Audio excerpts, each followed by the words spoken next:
भाई मेरा नाम ना रखी है। बच्चे ने 4 दी शादीशुदा ने, अपने अपने घर वाले ने 4 छोटे ने मेरे कोल ने। ਜਿਹੜੀ ਕੰਡੀਸ਼ਨ ਉਹ ਨਹੀਂ ਇਹੋ ਜੀ 2 ਸਾਲ ਤੇ 2 ਮਹੀਨੇ ਹੋਏ ਨੇ। ਦਰਜੀ ਸੀ, ਪਰਦੇ ਸਿਲਾਈ ਕਰਦੇ ਸੀ, ਅੱਛਾ ਮਤਲਬ ਘਰ ਚੱਲਦਾ ਸੀ ਤੇ ਐਕਸੀਡੈਂਟ ਹੋਇਆ ਰਸਤੇ 'ਚ। ਹਾਂਜੀ ਮੈਂ ਕੰਮ ਕਰਕੇ ਬੱਚਿਆਂ ਦਾ ਪੇਟ ਪਾਲ ਨਹੀਂ ਪਈ ਹਾਂ, ਗੁਜ਼ਾਰਾ ਕਰ ਨਹੀਂ ਪਈ, ਬਹੁਤ ਔਖਾ ਗੁਜ਼ਾਰਾ ਹੋ ਰਿਹਾ ਭਾਈ। ਅੱਜ ਤਾਂ ਸਬਜ਼ੀ ਲੈਣ ਨੂੰ ਪੈਸੇ ਨਹੀਂ ਹੈ ਭਾਈ। ਹਾਂਜੀ ਹੁਣ ਐਡਵਾਂਸ ਵੀ ਮੰਗੀ ਗਏ ਤੇ ਨਹੀਂ ਛੇਤੀ ਦਿੰਦੇ ਮਹੀਨੇ ਤੋਂ ਪਹਿਲੇ ਵੀ ਬੀਬੀ ਅੱਗੇ ਲੈ ਗਈ ਆਉਣੀ।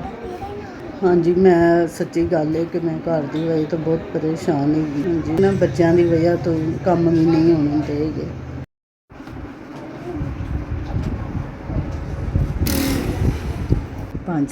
ਇਦਾਰੇ ਦੀ ਬਹੁਤ ਮਿਹਰਬਾਨੀ ਜਿਨ੍ਹਾਂ ਮੇਰੇ 5000 ਦੀ ਮਦਦ ਕੀਤੀ।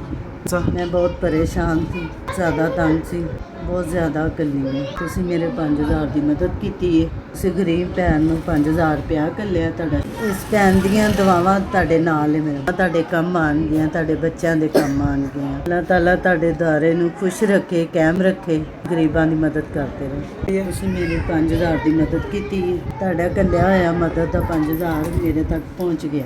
ਜਿੰਦੇ ਰਹੋ ਵੀਰ।